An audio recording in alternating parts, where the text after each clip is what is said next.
Marxist communist கட்சி சார்பில் நடைபெறுகிற இந்த எழுச்சியான பொதுக்கூட்டத்தினுடைய தலைவர் அறிவித்தோழர் ராமகிருஷ்ணன் அவர்களே, எனக்கு முன்னாலே அனைத்து சர்வதேசிய தேசிய அம்சங்கள் அவை சாதாரண மக்களை எப்படி பாதிக்கின்றன, இதில் மார்க்சிஸ்ட் கட்சியினுடைய அரசியல் நிலைப்பாடு என்ன என்பது போன்ற மிக முக்கியமான அம்சங்களை மழையையும் பொருட்படுத்தாமல் பேசி சென்று அமர்ந்திருக்கிற கட்சியினுடைய அகில இந்திய பொதுச் செயலாளர் அருமைத்தோழர் தேவி அவர்களே, எனக்கு பின்னால் உரையாற்றுவதற்காக காத்திருக்கிற மாநில செயலாளர் அருமைத்தோழர் சண்முகம் அவர்களே, ஒரு 6 மாவட்டங்களின் சார்பில் இந்த சிறப்பான கூட்டத்தை நடத்துகிறோம்.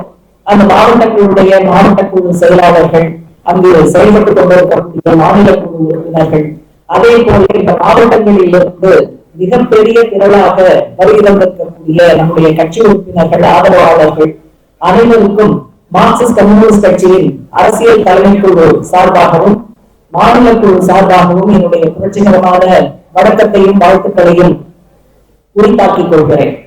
அருமை தோழர்களே, ஒரு 10 நாட்கள் மக்கள் சந்திப்பு இயக்கத்தை நாம் நடத்தி முடித்து அதனுடைய நிறைவாக இந்த பொதுக்கூட்டத்தை நாம் இன்றைக்கு முன்னெடுத்து சென்று கொண்டிருக்கிறோம். இந்த 10 நாள் மக்கள் சந்திப்பு இயக்கம் என்பது உண்மையிலேயே அதனுடைய சாராம்சத்தை ஒரு வரியில் சொல்ல வேண்டும் என்றால், மக்களின் குரலாய் மார்க்சிஸ்ட் கட்சி நின்றது என்பதை எடுத்துச் சொல்வதற்காகத்தான் இந்த பிரச்சார இயக்கத்தை நடத்தி இருக்கிறோம். இந்த காலகட்டத்தில் 10 நாட்களில் தமிழகத்தினுடைய அனைத்து மாவட்டங்களிலும் பல மையங்கள் செவ்வண்ணமாய் காட்சி அளித்தவை. எங்கு பார்த்தாலும் செங்கொடி உயர உயர பறந்தது என்பதெல்லாம் நமக்கு உத்வேகம் ஊட்டக்கூடிய காட்சிகள். நம்முடைய பிரச்சார பயணத்தில் கட்சியினுடைய பல அரசியல் நிலைப்பாடுகளை எடுத்துச் சொன்னோம். மக்கள் சந்திக்கக்கூடிய பிரச்சனைகள், அதற்கான தீர்வுகள் என்ன, மார்க்சிஸ்ட் கட்சி அதற்காக முன்வைக்கக்கூடிய மாற்று பாதை என்ன என்பதையும் நாம் எடுத்துச் சொன்னோம். செல்கிற இடங்களிலெல்லாம் நிச்சயமாக மக்களுடைய ஏகோபித்த வரவேற்பு கிடைத்ததை பார்த்தோம். அவர்கள் தரப்பில் பல்வேறு உள்ளூர் மட்ட பிரச்சனைகள் நம்முடைய தோழர்களிடம் முன்வைக்கப்பட்டுள்ளன. அவற்றை பரிசீலித்து அடுத்த கட்ட நடவடிக்கைக்கு நாம் போகலாம். இதுல வந்த பிரச்சனைகள் முக்கியமாக விலைவாசி உயர்வு என்பது அனைவரையும் பாதித்த விஷயமாக இருந்தது. இதுல ஒன்றிய அரசினுடைய பொருளாதார கொள்கை இந்த விலைவாசி உயர்வுக்கு காரணமாக இருந்தது என்பதை சுட்டிக்காட்டுவதோடு நாம் நிறுத்தவில்லை. குறைந்தபட்சம் பெட்ரோல் டீசல் மீதான பொருட்கள் மீதான வரிகளை ஒன்றிய அரசு குறைத்தாலே ஒரு பகுதி விலைவாசியை குறைக்க முடியும் என்பதை ஒரு தீர்வாக நாம் முன்வைத்தோம். அதே போல உணவுப் பொருட்கள் மீதான ஜிஎஸ்டியை ரத்து செய்ய வேண்டும், இதர பொருட்கள் மீதான ஜிஎஸ்டியை மறுசீரமைப்பு செய்ய வேண்டும் என்கிற நம்முடைய மாற்று கொள்கையை முன்வைத்தோம். அதே போல செல்கிற இடங்களில் எல்லாம் படித்து முடித்தோம், வேலை கிடைக்கவில்லை, நிரந்தர வேலை கிடைக்கவில்லை, கிடைக்கிற சம்பளம் போதுமானதாக இல்லை என்கிற பல வருத்தங்கள், துயரங்கள் நம்மோடு பகிர்ந்து கொள்ளப்பட்டன. ஒரு பெரிய அளவில் வேலை வாய்ப்புக்கு என்ன செய்வது என்பதை சுருக்கமாக நம்மால் சொல்ல முடியாவிட்டாலும் ஒரு விஷயத்தை தமிழகம் முழுவதும் மார்க்சிஸ்ட் கட்சி சார்பாக வேலையின்மை பிரச்சனையில என்ன முன்வைத்தோம். மத்திய அரசுக்கு சொந்தமான அலுவலகங்கள், மாநில அரசுக்கு சொந்தமான அலுவலகங்கள், அதிலெல்லாம் லட்சக்கணக்கான காலி பணியிடங்கள் இருக்கின்றன. அவற்றை நிரப்புவது என மத்திய அரசும் மாநில அரசும் முடிவெடுத்தாலே படித்து நிற்கிற இளைஞர்களுக்கும் இளம் பெண்களுக்கும் கணிசமான வேலை வாய்ப்பு கிடைக்கும். அதை செய்வதற்கு இந்த அரசாங்கங்கள் முன்வர வேண்டும் என்பதையும் சேர்த்து நாம் முன்வைத்தோம். அதே போல இயற்கை வளங்கள் தனியாருக்கு குத்தகை விடப்படுவது, சூறையாடப்படுவது, இது சம்பந்தமான விவரங்களை நாம் மக்கள் மத்தியிலே எடுத்துச் சொன்னோம். குறிப்பாக மதுரை மாவட்டம் அரிட்டாப்பட்டி டங்ஸ்டன் போன்ற மிக அரிதான கனிம வளம் வேதாந்தாவுக்கு குத்தகை விடுவதற்கு ஒன்றிய அரசு முயற்சித்து அதை முதலில் தட்டி கேட்டு மக்கள் பிரச்சனையாக மாற்றியது நம்முடைய மார்க்சிஸ்ட் கம்யூனிஸ்ட் கட்சி தான். நம்முடைய நாடாளுமன்ற உறுப்பினர் மிகச் சிறப்பான பங்களிப்பை செய்தார். மாநில அளவிலும் அதை எதிர்த்து தொடர்ச்சியாக அறிக்கை விட்டோம். தமிழக அரசும் தமிழக சட்டமன்றத்தில் ஏகமனதான ஒரு தீர்மானம் நிறைவேற்றியது. மக்கள் மத்தியில் எதிர்ப்பு கிளம்பியது. இதை ஒட்டி அந்த குத்தகை கைவிடப்பட்டது. ஆனால் என்ன பிரச்சனை, மற்ற பல கட்சிகள் இதில் மாநில அரசை நீங்கள் கேட்கவில்லை, மாநிலத்தை பைபாஸ் செய்தீர்கள், எங்களையும் கேட்டு இருக்க வேண்டும், இதை நீங்கள் எப்படி முடிவு செய்யலாம் என்று மாநில உரிமைகள் என்கிற கோணத்திலிருந்து கேட்டார்கள். மிக சரியானது, நாமும் அதை கேட்டோம். ஆனா அதை தாண்டி ஒரு முக்கியமான மாற்று கோரிக்கையை மார்க்சிஸ்ட் கட்சி மட்டும்தான் முன்வைக்கிறது. அது என்ன? கனிம வளங்கள், தாது வளங்கள் மிக அரிதானவை, அது தோண்ட தோண்ட வந்து கொண்டே இருக்காது. எனவே அவை தேசியமயப்படுத்த வேண்டும், அரசாங்கத்தின் கையில் இருக்க வேண்டும், மக்கள் தான் அதனுடைய பாதுகாவலர்கள், ஏற்றுமதிக்கு கூட அதை அனுமதிக்க கூடாது, தனியாருக்கு எந்த காரணம் கொண்டும் அதை குத்தகைக்கு விடக்கூடாது என்று தனியார் மயத்துக்கு எதிரான மிகச்சரியான கூடுதல் நிலைப்பாட்டையும் மார்க்சிஸ்ட் கட்சிதான் முன்னெடுத்தது என்று இப்படி நாம் சொல்லிக்கொண்டே போகலாம். எனவே மக்கள் பிரச்சனைகளை கேட்டறிந்தோம், அந்த பிரச்சனைகளுக்கான அரசியல் காரணங்கள் என்ன, அதற்கான தீர்வுகள் என்ன என்று நம்முடைய மாற்று அரசியலை, இடது ஜனநாயக திட்டத்தை மக்கள் மத்தியில் முன்வைப்பதற்கான மிகச்சிறந்த வாய்ப்பாக இது அமைந்திருக்கிறது. மக்கள் என்று சொல்லும் போது பல்வேறு அரசியல் கட்சிகள் மக்களை வெறும் வாக்கு வங்கிகளாக பார்க்கிறார்கள். ஆனால் மார்க்சிஸ்ட் கட்சி அவர்களை மனிதர்களாக பார்க்கிறது, பாவப்பட்டவர்களாக அல்ல. இந்த சமூகத்தின் தலைவிதியை மாற்றி அமைக்கும் வல்லமை படைத்த உழைப்பாளி வர்க்கமாக மக்களை பார்க்கக்கூடிய கட்சி மார்க்சிஸ்ட் கம்யூனிஸ்ட் கட்சி. அனைத்து கட்சிகளும் மக்களை திரட்டுகிறார்கள், எல்லா கட்சிகளையும் நான் விமர்சிக்கவில்லை. ஆனால் பல்வேறு கட்சிகள் மக்களை திரட்டுவது அரசியலில் ஆட்சியை பிடிப்பதற்கு, அல்லது ஒரு சாதிய அணிதிரட்டல், அதற்கு நான் தலைவராக இருக்க வேண்டும் என்கிற அடிப்படையில் திரட்டுதல், அல்லது மத ரீதியான அடிப்படையில் மக்களை திரட்டி ஒரு குறுகிய அரசியல் ஆதாயத்திற்காக முயற்சி செய்வது, இப்படி பல பல காரணங்களுக்காக மக்கள் திரட்டப்படுகிறார்கள். ஆனால் மார்க்சிஸ்ட் கட்சி மக்களை எப்படி திரட்டுகிறது? தொழிலாளிகளுடைய நலனை பறிக்கக்கூடிய இந்த மோசமான தொகுப்பு சட்டங்கள் ரத்து செய்யப்பட வேண்டும் என்பதற்காக மார்க்சிஸ்ட் கட்சி திரட்டுகிறது. விவசாய விளைபொருட்களுக்கு நியாய விலை கிடைக்க வேண்டும், விவசாய தொழிலாளர்களின் கூலி உயர வேண்டும், 100 நாள் வேலை என்பது பேரூராட்சிகளுக்கு விரிவுபடுத்தப்பட வேண்டும், நகர்ப்புறங்களுக்கும் ஒரு வேலை வாய்ப்பு, வேலை உறுதி திட்டம் என்பது வர வேண்டும் என்பதற்காக விவசாயிகளையும் விவசாய தொழிலாளிகளையும் மார்க்சிஸ்ட் கட்சி திரட்டுகிறது. அதே போல தலித் மக்களுக்கு, ஆதிவாசி மக்களுக்கு அவர்களின் உரிமைகள் நிலைநாட்டப்பட, பெண்கள் குழந்தைகள் வன்முறையிலிருந்து பாதுகாக்கப்பட, இந்த ஆட்சி நடத்துகிற சிறுபான்மை மக்கள் மீதான தாக்குதல்களை தடுத்து நிறுத்தி சிறுபான்மை மக்களை பாதுகாக்க என்கிற உயர்ந்த ஜனநாயக நோக்கங்களுக்காக, மக்களுடைய நலனுக்காக மக்களை திரட்டுகிற ஒரு மாபெரும் இயக்கமாக மார்க்சிஸ்ட் கட்சி இருக்கிறது. இந்த கட்சி இப்படி செயல்படுவதற்கு என்ன காரணம்? மார்க்சியம்ங்கிற ஒரு தத்துவம் நம்மிடம் இருக்கிறது என்பது முதன்மையான காரணம். அதையும் தாண்டி பார்க்கும் போது மக்களுக்காகவே தங்களுடைய வாழ்க்கையை முழுமையாக அர்ப்பணித்திருக்கக்கூடிய முழுநேர ஊழியர்கள் நம்மோடு இருக்கிறார்கள் என்பதும் ஒரு முக்கியமான காரணம். மக்கள் பிரச்சனைகளை கையில் எடுத்து போராடி சமூக விரோதிகளுடைய, நிலப்பிரபுக்களுடைய தாக்குதலுக்கு உள்ளாகி உயிர் தியாகம் செய்த தியாகிகள் நிறைந்த இயக்கம் நம்முடைய கம்யூனிஸ்ட் இயக்கம் என்பது அடுத்த முக்கியமான காரணம்.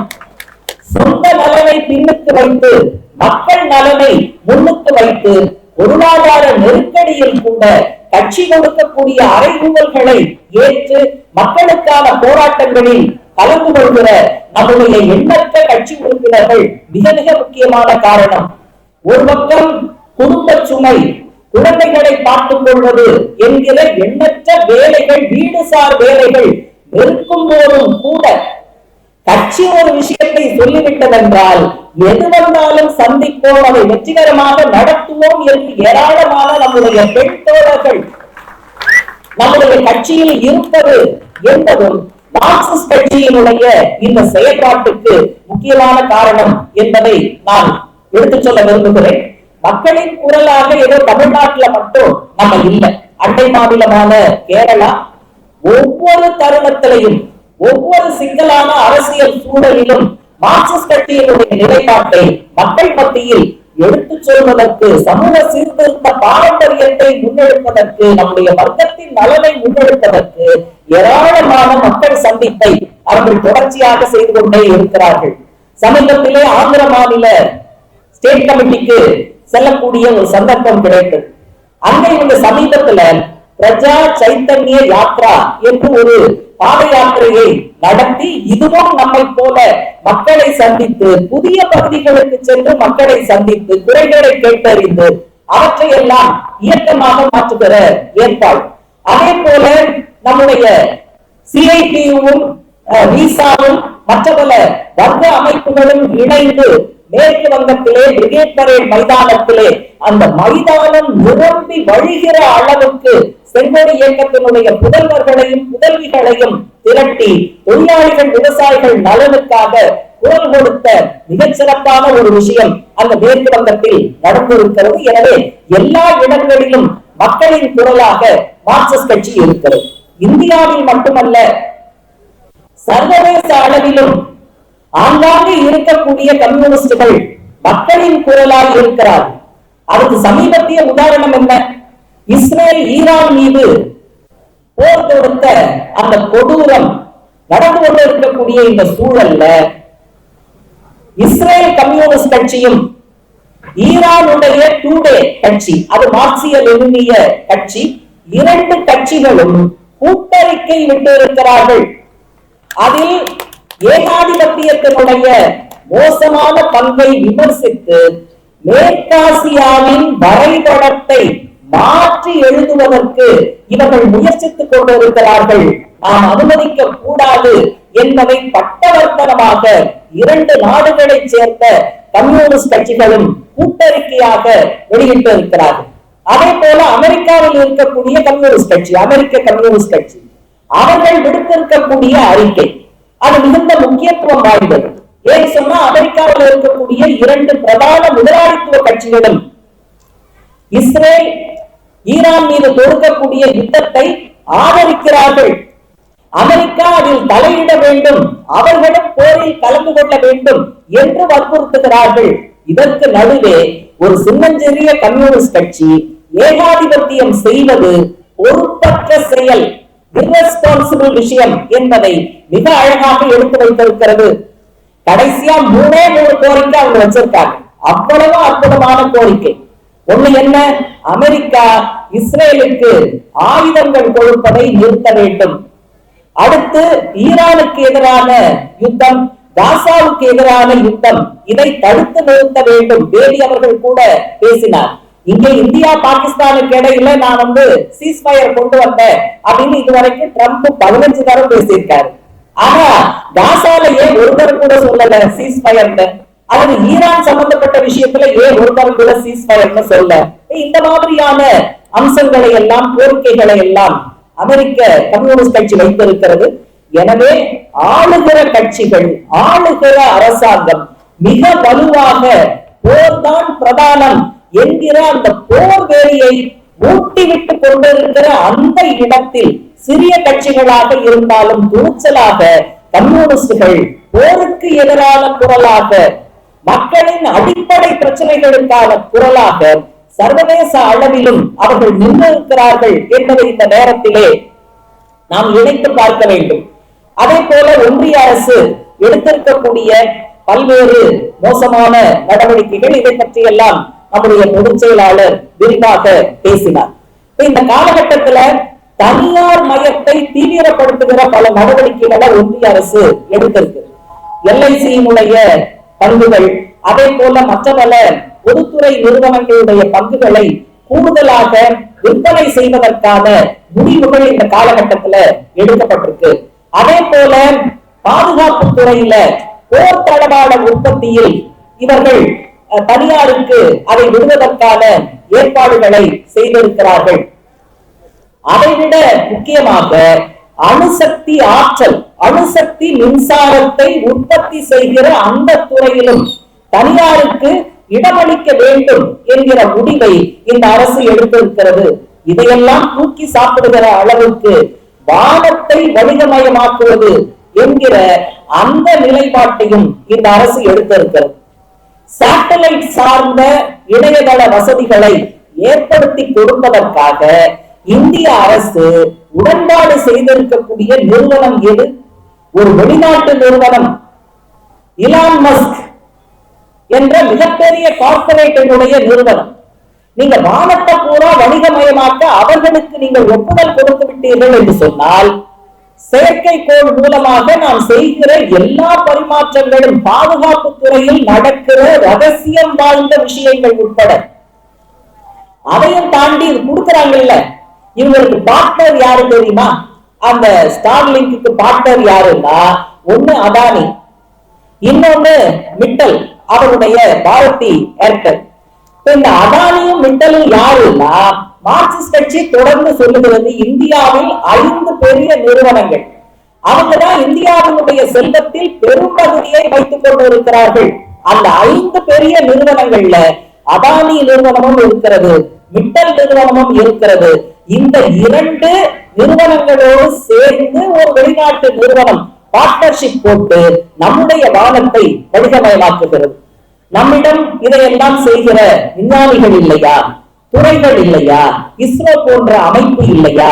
இவற்றையெல்லாம் பயன்படுத்தினால் ரகசியங்களும் பாதுகாக்கப்படும், நம்முடைய பொதுத்துறையும் பாதுகாக்கப்படும். ஏன் இந்த தனியார் என்பதை நம்ம எதிர்க்கிறோம் அப்படின்னா, நாம் பேசுகிற இடஒதுக்கீடு தனியார் துறையில அமலுக்கு வராது, வேலை வாய்ப்பு என்பது வெட்டி சுருக்கப்படும், அதே போல சம்பளம், போனஸ் போன்ற ஏராளமான விஷயங்கள் நம்முடைய வேலை சுமையோடு இணைக்கப்பட்டு வேலை சுமை அதிகரிக்கும். ஆனால் நமக்கு கிடைக்கிற ஊதியமும் மற்ற பல விஷயங்களும் மிக குறைவாக கிடைக்கும். இவ்வளவு பிரச்சனைகள் தனியார் மையத்தில் இருந்தாலும் இந்த அரசு அந்த பாதையில் தான் சென்று கொண்டிருக்கிறது. பல மாநில அரசுகள் தமிழகம் உட்பட இந்த நவீன தாராளமய பாதையை கடைபிடிப்பதால் தான் பல்வேறு பொருளாதார பிரச்சனைகள் மக்களுக்கு ஏற்படுகின்றன. மார்க்சிஸ்ட் கட்சி உள்ளிட்ட இடதுசாரிகள் மட்டும்தான் மிக தெளிவாக நவீன தாராளமய பாதை என்பதே தவறு, அது தடுத்து நிறுத்தப்பட வேண்டும், அது விரல் விட்டு எண்ணக்கூடிய கார்பரேட்டுகளுக்கும் பணக்காரர்களுக்கும் தான் உதவி செய்யும், ஏழை உழைப்பாளி மக்களுக்கு, நடுத்தர வர்க்கத்திற்கு மிகப்பெரிய அளவு உதவாது என்கிற உண்மையை ஊர் முழுக்க சொல்லுகிற அந்த துணிச்சலும் தைரியமும் நம்முடைய இடதுசாரி கட்சிகள், குறிப்பாக சிபிஎம் உள்ளிட்ட கட்சிகளுக்குத்தான் இருக்கிறது என்பதையும் நாம மக்கள் மத்தியில எடுத்து சொல்ல வேண்டிய அவசியம் இருக்கு. இந்த மாதிரியான சூழ்நிலை போகும்போது நிறைய வன்முறைகள் நம்ம பார்க்கிறோம். இந்திய அளவிலையும் பார்க்கிறோம், தமிழகத்திலையும் பார்க்கிறோம். பெண்கள், குழந்தைகள் மீதான வன்முறை, தலித் மக்கள், சிறுபான்மை மக்கள் மீதான வன்முறை, பல வன்முறைகளை பார்க்கிறோம். பெண்கள், குழந்தைகள் மீதான வன்முறையோ மற்ற பல வன்முறையோ வரும்போது மார்க்சிஸ்ட் கட்சி எங்கு நிற்கிறது? ஒரு அறிக்கை விடுவதோடு சாய்ந்து உட்கார்ந்து விடுவது கிடையாது. களத்துக்கு போகுது, பாதிக்கப்பட்ட குடும்பத்தை சந்திக்கிறது. ஜனநாயக மாதர் சங்கம் உள்ளிட்ட அமைப்புகள் அதில் கூடுதலாக முன்முயற்சி எடுத்து பாதிக்கப்பட்டவர்களுக்கு நியாயம் கிடைப்பதற்கான மிகப்பெரிய போராட்டத்தை நாம் நடத்தி கொண்டோம். ஆனால் வன்முறை என்று வந்தால் நாம் களத்தில் நிற்கிறோம். ஆனால் பிஜேபி எங்கே நிற்கிறது?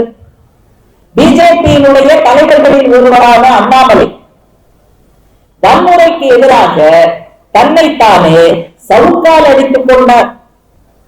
இப்படியெல்லாம் வன்முறையை நிறுத்த முடியும்னா அவர் அப்படியே கையை பிடிச்சு உத்தரப்பிரதேசத்துக்கு கூட்டிட்டு போலாம்.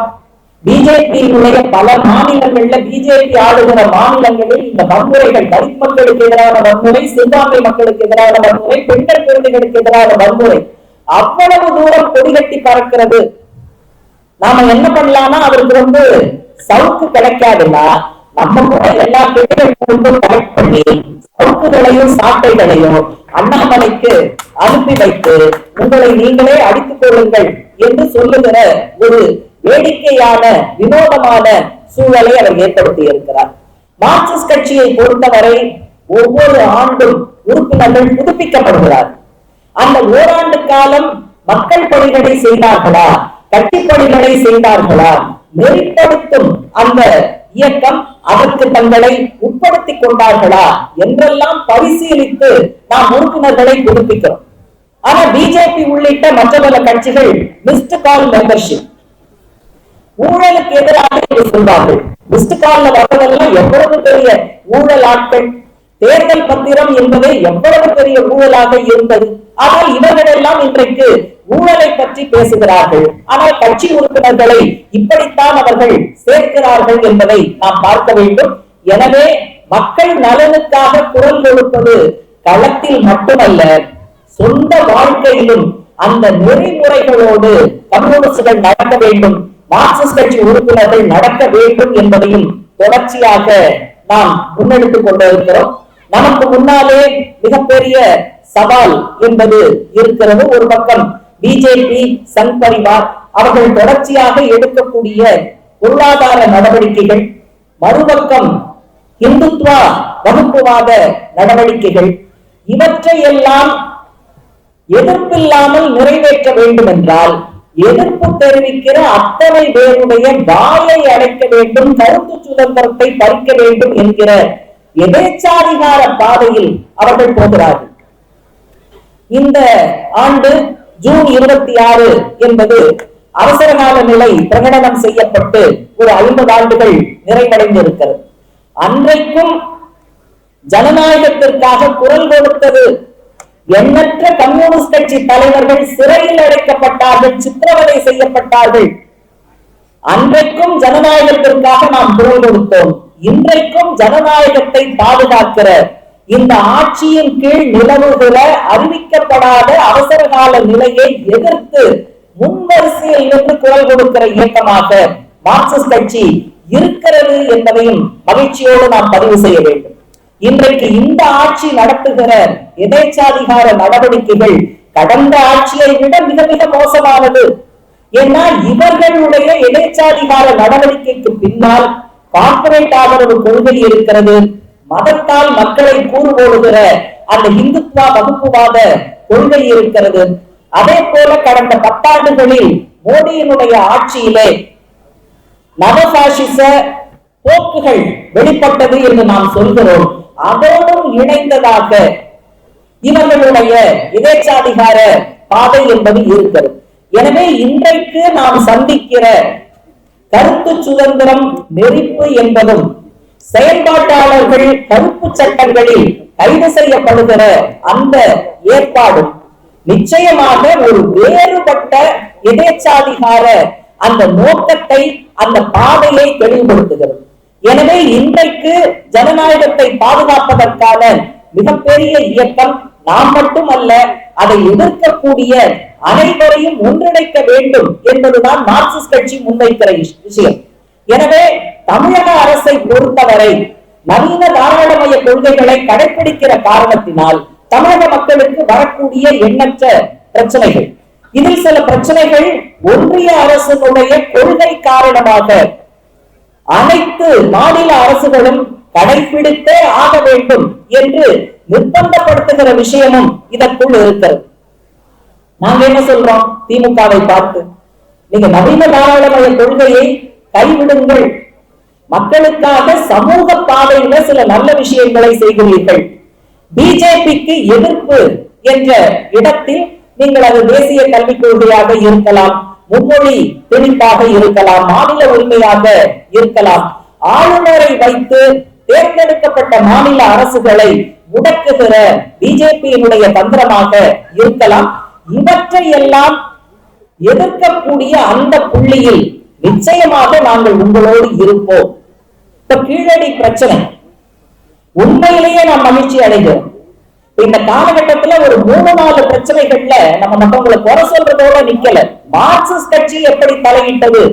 கீழடி பிரச்சனையில் துவக்கம் முதல் இந்த பிரச்சனையில் நாம் தலையிட்டோம். மார்க்சிஸ்ட் கட்சியும் மதுரை நாடாளுமன்ற உறுப்பினரும் சமூக வலைதளத்துல நீங்க நிறைய பார்த்திருப்பீங்க. ஒன்றிய அரசு கீழடி தொல்லியல் ஆய்வுக்கு நிதி கொடுக்க மறுத்த போது தொல்லியலாளர் அமர்நாத் ராமகிருஷ்ணனை தொடர்ந்து இடமாற்றம் செய்த போது, இப்போது அந்த அறிக்கையை வெளியிட மறுக்கிற போது எல்லா கட்டங்களிலும் நம்முடைய கட்சி முன்னணியில் நிற்கிறது என்பதை நாம் பெருமையோடு பதிவு செய்ய விரும்புகிறோம். இப்ப கூட என்ன சொல்றோம்? அவருடைய ரிப்போர்ட்டை நீங்க வெளியிடுங்க.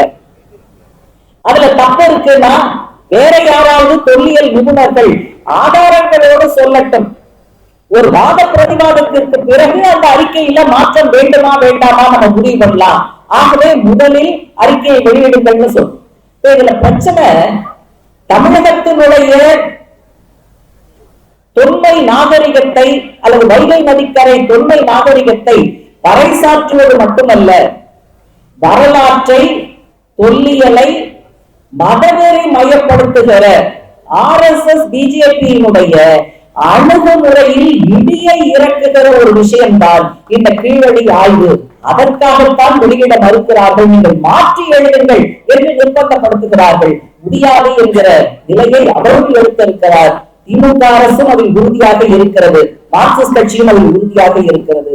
அதே போல நகைக்கடன், சாதாரண ஏழை மக்கள் விவசாயிகளை பாதிக்க வைக்கக்கூடிய அளவுக்கு சில புதிய நிபந்தனைகள் ரிசர்வ் வங்கியால் வெளியிடப்பட்ட போது அதை எதிர்த்து அறிக்கை விட்டது மட்டுமல்ல, நம்முடைய நாடாளுமன்ற உறுப்பினர் சு வெங்கடேசன் நிதியமைச்சர் நிர்மலா சீதாராமனையும் சந்தித்து மனு அளித்தார். ஒரு மனு அளித்ததால் மாற்றம் வந்துவிட்டது என்று நாங்கள் சொல்ல விரும்பவில்லை. பல்வேறு அரசியல் கட்சிகளுடைய நிர்பந்தம், பாதிக்கப்பட்ட மக்களின் மத்தியில் எழுந்த அந்த கோபம், இதுவெல்லாம் சேர்ந்துதான் RBI தன்னுடைய புதிய நிபந்தனைகளை மாற்ற வேண்டும் என்கிற கட்டாயத்திற்கு தள்ளப்பட்டு இருக்கிறது என்பதையும் நாம் பார்க்கிறோம். எனவே இதிலேயும் நம்முடைய கட்சியினுடைய நிலைப்பாடு, தலையீடு மிகச் சிறப்பானதாக இருந்திருக்கிறது. அடுத்து இந்த காலகட்டத்துல பொள்ளாச்சி வன்கொடுமைக்கு எதிராக நீதிமன்றத்தினுடைய தீர்ப்பு, குற்றம் சாட்டப்பட்ட அத்தனை பேருக்கும் வாழ்நாள் முழுவதும் சிறையில் கழிக்கக்கூடிய சாகும் வரையிலான ஆயுள் தண்டனை என்பது விதிக்கப்பட்டு இருக்கிறது. பல்வேறு அரசியல் கட்சிகள் இதிலே நீதி வேண்டும் என்று குரல் கொடுத்தாலும் முதல் கட்டம் துவங்கி கடைசி வரைக்கும் விடாமல் ஒவ்வொரு கட்டத்திலும் இதில் தலையிட்டது கோவையில் மார்க்சிஸ்ட் கம்யூனிஸ்ட் கட்சியும் ஜனநாயக மாதர் சங்கமும் தான். ஆகவே இது நாம் பாராட்ட வேண்டிய மிக மிக முக்கியமான ஒரு விஷயம். குறிப்பாக பாதிக்கப்பட்ட பெண்கள் பாலியல் வல்லுறவு என்று வரும்போது அதை வெளியில் சொல்ல முடியாத ஒரு சமூக சூழல் இருக்கும் போது இவர்கள் சொன்னது மட்டுமல்ல, கடைசி வரை பிறழ் சாட்சியாக மாறாமல் தாங்கள் சொன்ன வாக்கு மூலத்தை ஒட்டி கடைசி வரைக்கும் நின்றார்கள் என்பதும் சேர்ந்துதான் இந்த மிகச்சிறப்பான தீர்ப்பு வருவதற்கு காரணமாக இருந்திருக்கிறது. அதே போல இந்த காலகட்டத்தில் சாம்சங் தொழிலாளிகள் எவ்வளவு போராட்டம், ஒவ்வொரு கட்டத்திலும் நாம் அடைந்திருக்கக்கூடிய வெற்றி, சாம்சங் தொழிலாளிகளுடைய ஒற்றுமை, இடைவிடாத போராட்ட உணர்வு ஒரு காரணம். அதற்கு வழிகாட்டிய CITO, அதனுடைய அமைப்பு, அதனுடைய தலைவர்கள், அவர்களுடைய பங்களிப்பு என்பது முக்கியமான காரணம். அரசியல் அரங்கில் சமரசம் இல்லாமல் இந்த வர்க்க பிரச்சனையில் சாம்சங் தொழிலாளிகளின் குரலாக ஒலித்த மார்க்சிஸ்ட் கம்யூனிஸ்ட் கட்சியும் இந்த வெற்றிக்கு பின்னால் இருக்கிறது என்பதை நாம் எடுத்துச் சொல்ல வேண்டியிருக்கிறது. எனவே இப்படியான பல்வேறு விஷயங்களை நாம் செய்து கொண்டு இருக்கிறோம். அண்டை மாநிலமான கேரளா பலரும் பலவிதமான மாடல்களை பேசுகிறார்கள். இந்துத்துவா மாடலை பற்றி பேசுகிறார்கள், சாதிய மாடல் பாமக முன்வைக்கிறது, மத ரீதியான மாடல் பல இடங்களில் வருகிறது. இது ஒரு பக்கம். இன்னொரு பக்கம் திராவிட மாடல் என்பது முன்வைக்கப்படுது. இரண்டையும் நம்ம சமப்படுத்த முடியாத ஒரு வேறு விதத்தில் திராவிட மாடல் முன்வைக்கப்படுகிறது. ஆனால் இந்த மாடல்களை எல்லாம் விட இடதுசாரி மாடல், குறிப்பாக கேரள மாடல் தான் இன்றைக்கு மக்களுக்கான மாடலாக இருக்கிறது என்பதை அனைத்து பகுதி மக்கள் மத்தியிலும் எடுத்துச் சொல்ல வேண்டிய அவசியம் நமக்கு இருக்கிறது. எனவே நம்முடைய கடமைகள் நிறைய. ஒரு வேலையை செய்துவிட்டோம், ஓய்வெடுப்போம், அடுத்த வேலையை நிதானமாக பார்த்துக் கொள்வோம் என்கிற அந்த ஆடம்பரம், லக்ஸுரி என்பது நமக்கு கிடையாது. காற்று சும்மா, மரம் சும்மா இருந்தாலும் காற்று அதனை விடாது என்று சொல்வார்கள். அதை போல நாம் மரமாக இருக்கிறோம். அரசியல் சமூக சூழல் காற்றாக, சூறாவளியாக சுற்றி சூழ்ந்து அடிக்கும் போது நாம் இப்படித்தான் இருப்போம் என்று இருக்க முடியாது.